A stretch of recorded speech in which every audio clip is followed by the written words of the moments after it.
¿Qué tal? ¿Cómo estás? Espero que te encuentres muy bien. Gracias por acompañarme. Te doy la bienvenida.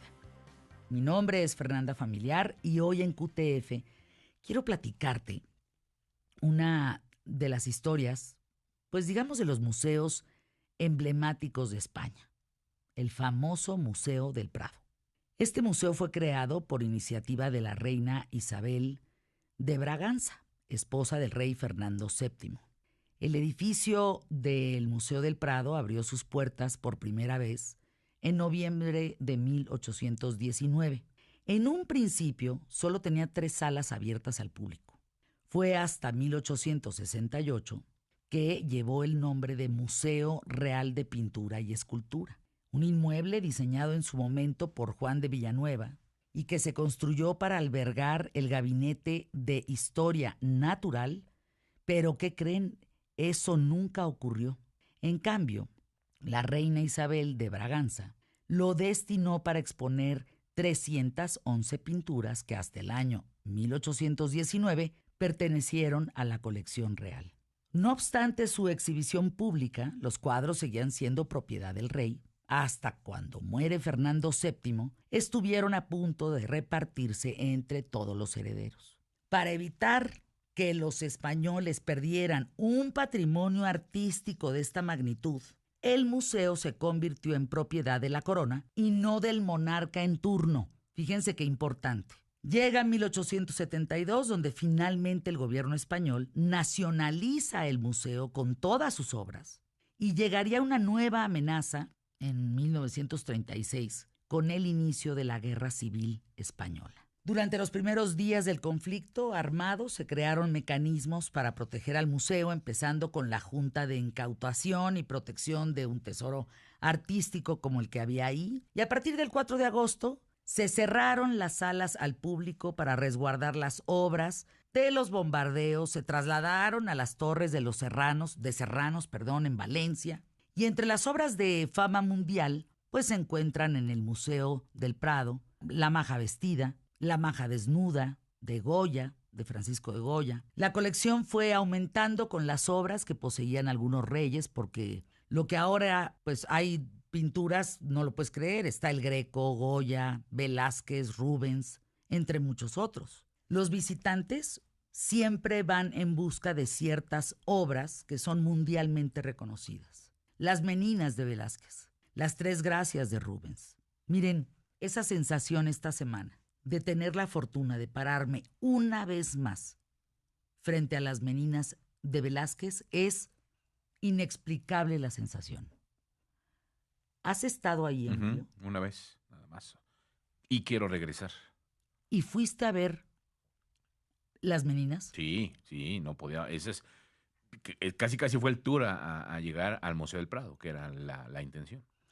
Ahora, para mí, pararme nuevamente frente a las Meninas fue un tema, pero el Jardín de las Delicias de El Bosco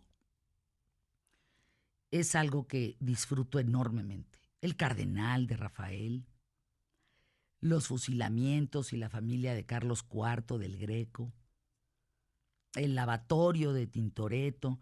Fíjense, me enteré en esta visita que el Museo del Prado actualmente tiene inventariados 35,000 objetos, entre los que se encuentran 7,825 pinturas, 8,637 dibujos y 5,493 grabados. Además, hay 34 matrices de estampación, 932 esculturas. Es una locura. 1,101 piezas de arte decorativas, 38 armas y armaduras. Me platicaban que hay 2,155 medallas y monedas, 4 libros, 155 mapas, 981 fotografías. En tan solo un año, el Prado, este museo del que estamos hablando en ¿Qué tal, Fernanda?, es visitado por más de 3 millones de personas, lo cual representa una cifra muy importante para un museo a nivel mundial. A 201 años de su inauguración, el Prado, les diría que hoy es un referente en el mundo del arte, una visita obligada para cualquier persona que viaja a Madrid. Fíjense que estuve preguntando en el Museo del Prado a las personas que te atienden, un poco a los expertos, pues que me dijeran como estas curiosidades, ¿no? Del Museo del Prado que poca gente sabe. Y me platicaban que Picasso había sido director del Museo del Prado. Yo eso no lo sabía. Me platicaban que Picasso aceptó el cargo en 1936. Pero, pues siendo director del museo entre el 36 y el 39, pues nunca ejerció realmente el puesto porque estaba la guerra civil. Me platicaban del famosísimo incendio que nunca existió. ¿Ustedes han oído eso del incendio del Prado, del museo? No. Me platicaba un hombre que se llama Juan Pablo, que parece que el Museo del Prado ofrecía, digamos, a finales del siglo XIX, pues como que se veía impropio, como que se veía abandonado. Y los trabajadores vivían, eso me contaba este hombre, en el propio museo, y que en algunas de sus salas, pues los trabajadores para calentarse hacían fogatitas, hogueras.